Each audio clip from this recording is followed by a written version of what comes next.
Hello, 안녕하세요. In Korea, the order of the sentence is different from English.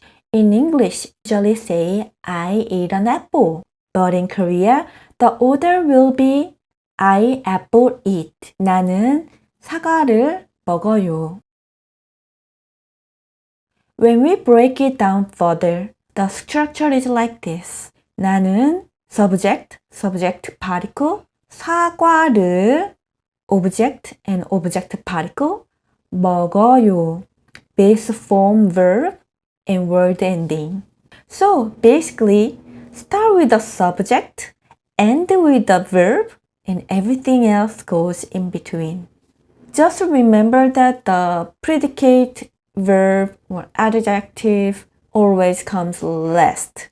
One noticeable difference from English is that the subject is often omitted in Korean. For example, instead of saying I am hungry, 나는 배고파요.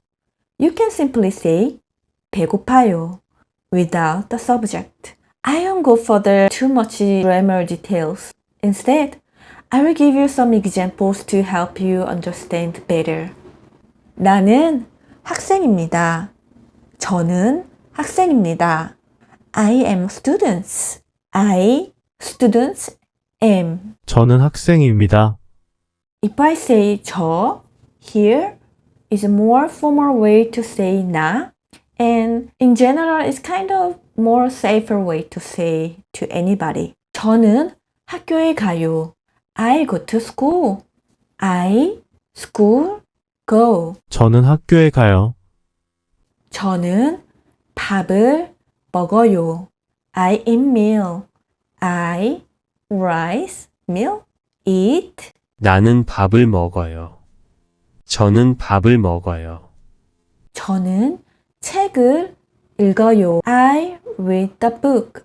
I, book, read. 나는 책을 읽어요. 저는 책을 읽어요. 저는 운동을 해요.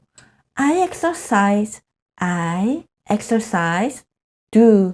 나는 운동을 해요. 저는 운동을 해요. 빵이 맛있어요. The bread is delicious. Bread, delicious. 빵이 맛있어요. 김치는 매워요.